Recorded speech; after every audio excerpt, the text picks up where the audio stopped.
my name is Jeremiah Jeff Love, and I'm a write-in candidate for the City Council of Santa Rosa, California. My website is lovecamp.weebly.com. Love Camp is short for Love Campaign, LOVECAMP, period, Weebly, WEEBLY.com. Weebly is a program on the internet for creating websites, and it's well worth looking at. It makes it very easy. What I'm going to talk to you about today is economics. That is a philosophy of economics that I call revolutionary capitalism, and maybe we'll even start a party by that name. I don't know. I'm not a Democrat, although I'm registered as a Democrat.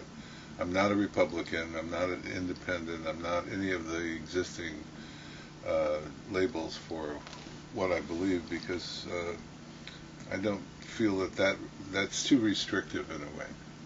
So I'm going to start a new party called Revolutionary Capitalism.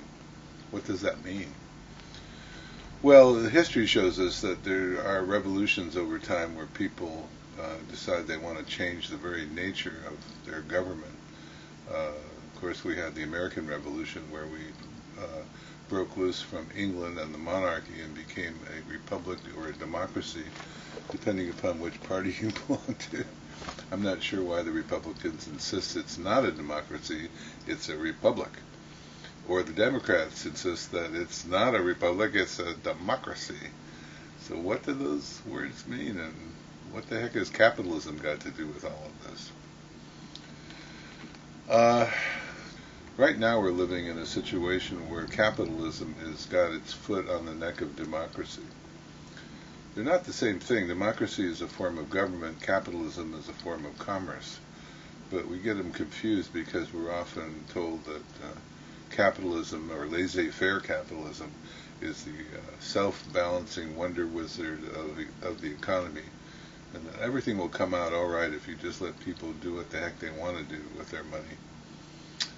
Unfortunately, it has some drawbacks, and one of the big drawbacks is that democracy seems to get in the way of capitalism a lot.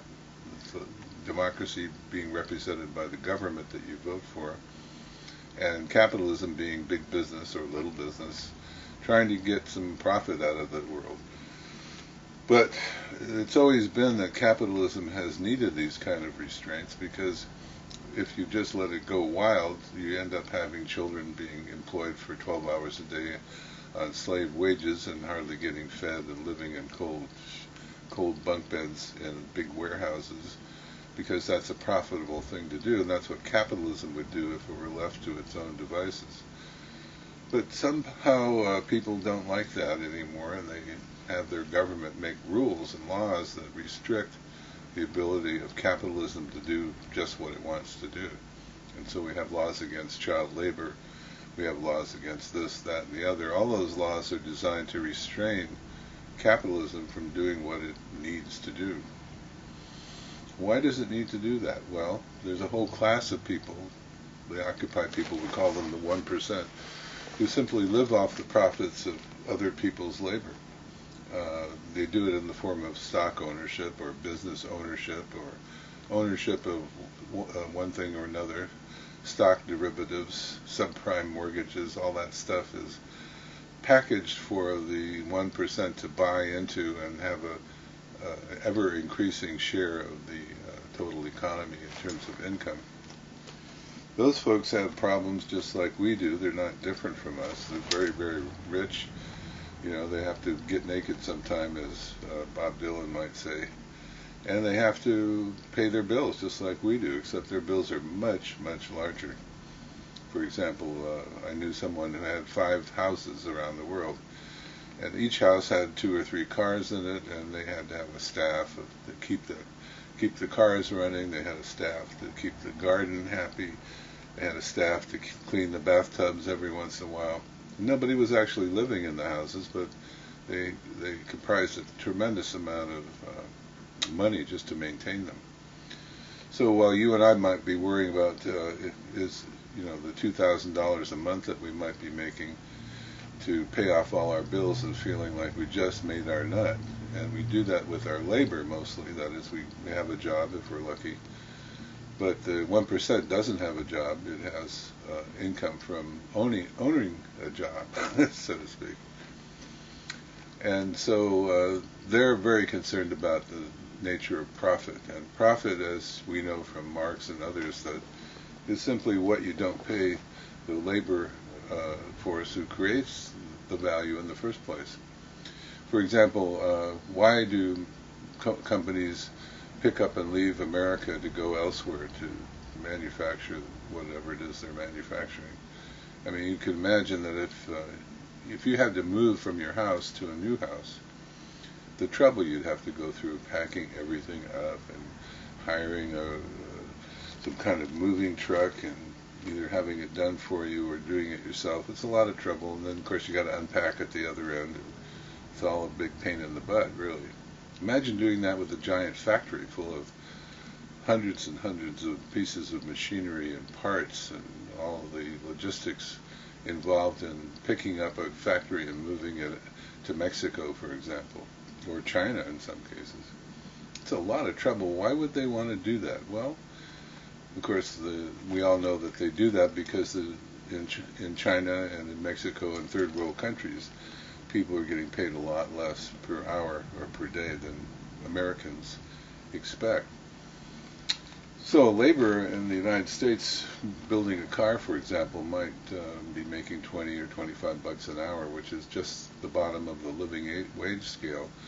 And the company that he's working for may still be profitable because they're selling the vehicles at a very high price, and their labor is included. But they're also producing a profit, and that profit is what they pay in stock dividends. And what that profit is, it represents the amount of money that the laborer, the worker, should have been paid to produce the vehicle, because he's the one who's actually producing the wealth. So, for example, if there's a profit of, say, $20 an hour on each of the laborers who are being paid $20 an hour, the profit's only there because they're not paying the laborer $40 an hour, which is what they're worth. So you have to remember the relationship between capital and labor has always been in an argument stage as far as business is concerned. And so they get all around that. Of course,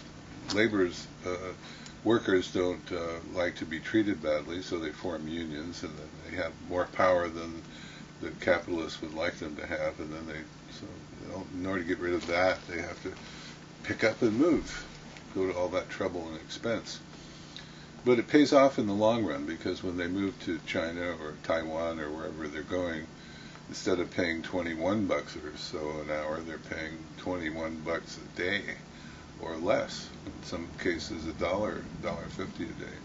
So a huge amount of free labor, so to speak, which generates a huge amount of profit.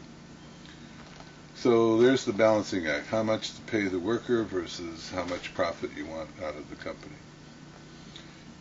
When you form a corporation in the first place, it doesn't matter really what state you're in or what country you're in.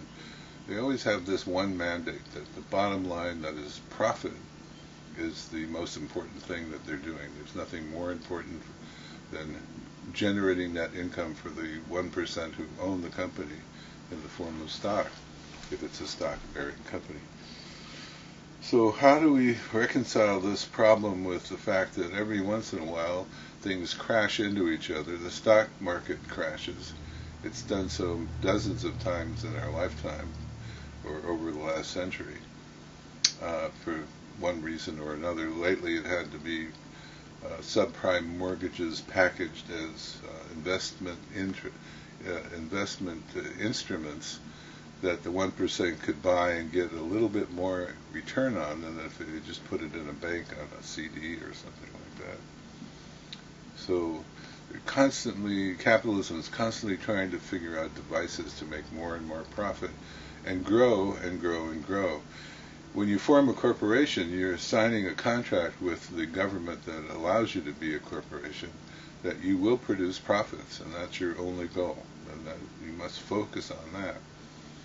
So even if somebody running a large corporation had it in their heart to help the workers or do something outside of making a profit, they'd be fired, because as soon as they pay the workers too much money, the profit starts to go down. The people who own the stock, to which the profit goes in the form of dividends, suddenly are not making their nut every month, and their nut is quite a bit larger than ours, and causes stress in the higher classes, because suddenly they can't afford to have those 5 houses around the world and the big yacht and the airplane, because they're not quite making the 100,000 or 2 a month that they're used to making, and their bills aren't getting paid.